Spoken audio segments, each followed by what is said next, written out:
Apprenons les verbes pronominaux en russe. Salut, привет, c'est Diana et bienvenue dans cette nouvelle leçon où nous allons apprendre comment il faut conjuguer les verbes pronominaux en russe. Si tu trouves que ce thème est utile et intéressant pour toi, n'hésite pas à mettre le pouce en l'air pour m'indiquer que je devrais faire plus de cours de ce genre et abonne-toi à cette chaîne YouTube si ce n'est pas encore fait. Tu pourras retrouver tout le vocabulaire employé dans la leçon dans la description, c'est juste en bas. Et alors, nous commençons à apprendre comment il faut conjuguer les verbes pronominaux en russe. Tout d'abord, je tiens à te dire que conjuguer les verbes pronominaux en russe, ce n'est pas facile. Parce que c'est très facile. C'est beaucoup plus facile qu'en français. Parce que en russe, prenons un verbe pronominal мыться. Мыться. À la fin, on ajoute s, ya. Et cette particule, elle ne va pas changer. Le verbe français, c'est se laver, se laver. Je me lave, tu te laves, il se lave. Et ce pronom se qui se change, il pose énormément de problèmes aux gens qui apprennent le français. Et en russe, c'est hyper facile. Il n'y a que deux formes. Se, c'est suivi du signe mou et s, ya. Quand est-ce qu'il faut les employer? Alors, ça, c'est aussi hyper simple. S, ya suit une consonne et ce signe mou suit une voyelle. Ça, on peut aussi observer une règle. Parce que S, il y a une voyelle. Donc, une voyelle de trop, on ne peut pas la mettre après une voyelle. Et S, signe mou, il n'y a pas de voyelle, donc nous avons besoin d'une voyelle. Les verbes pronominaux se conjuguent comme les verbes normaux. Prenons les verbes мыть, laver et мыться, se laver. Мыться, cette particule S, ya, s'attache à la fin du verbe et s'écrit avec le verbe, à la différence de français. Il y a très longtemps, la forme de S, ya, s'écrivait séparément et c'était себя, себя, se. Par exemple, мыть себя, se laver. C'est simple logique, mais comme la langue russe tente à tout simplifier, les Russes мыть себя, мыть себя, мыть себя, мыть себя, мыть себя, мыться. Tu vois, quand on prononce très vite, себя c'est très long à prononcer, et donc les Russes ont décidé d'écrire seulement deux lettres et de les attacher directement au verbe. Alors, passons à la conjugaison. Prenons le verbe мыть, le verbe normal, et le verbe мыться, le verbe pronominal, avec S, я à la fin. Я мою, je lave, я мою. Et le verbe pronominal, c'est я моюсь, я моюсь. On ajoute à la fin S signe mou, parce que S signe mou doit être précédé d'une voyelle. Я моюсь. Ты моешь, ты моешь. Et le verbe pronominal, ты моешься, ты моешься.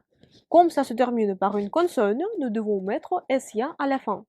Он моет, il se lave, comment tu vas dire? Он моется, он моется. Мы моем, мы моемся. Мы моем, мы моемся. Вы моете, вы моетесь. Они моют. Ajoute la forme du verbe pronominal. Они моются, они моются. Alors, pour conjuguer un verbe pronominal, il faut conjuguer le verbe comme s'il n'y avait pas de particule s, ya à la fin. Et après, il faut l'ajouter. On ajoute s, signe mou. Si devant s, signe mou, il y a une voyelle et on met s, ya après une consonne. Analysons quelques exemples.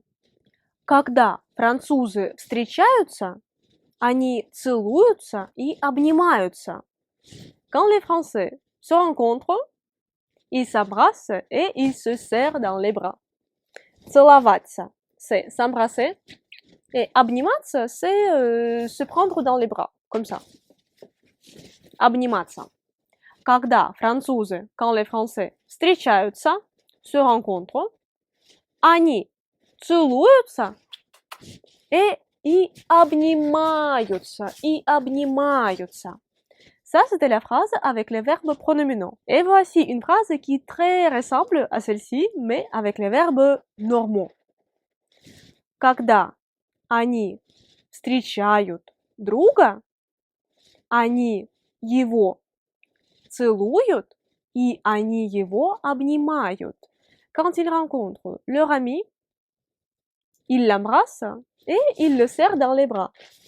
Когда они встречают друга, Они его целуют и обнимают. Comme tu peux l'observer, c'est la même conjugaison, seulement dans les verbes pronominaux, on ajoute s, я après une consonne et с, signe mou après une voyelle. Он открывает бутылку, но бутылка не открывается. Il ouvre une bouteille, mais cette bouteille ne s'ouvre pas. Он открывает бутылку, но бутылка не открывается. Волшебник меняет погоду, и погода меняется. Un magicien change le temps, et le temps se change. Ça, c'est un exemple particulier, mais j'ai bien aimé comment on peut mettre ensemble les verbes similaires. Волшебник меняет погоду, и погода меняется. Меняет, меняется. On ajoute s, ya à la fin. Et c'est ça, il n'y a pas d'autre différence. Et tu devrais encore mémoriser qu'en russe, il y a un verbe qui ne s'emploie que dans sa forme pronominale. C'est le verbe улыбаться. Улыбаться, sourire. Улыбаться. Alors, la plupart des verbes en russe ont leur forme normale et leur forme pronominale comme мыть, мыться, laver, se laver, видеть, voir, видеться, se voir, менять, changer, меняться, se changer. Mais cependant, le verbe улыбаться, sourire, n'a qu'une seule forme pronominale. Merci beaucoup d'avoir regardé ce cours, j'espère qu'il t'a plu. Si c'est le cas, n'hésite pas à mettre le pouce en l'air pour m'indiquer que je devrais faire plus de cours de ce genre et abonne-toi à cette chaîne YouTube si ce n'est pas encore fait.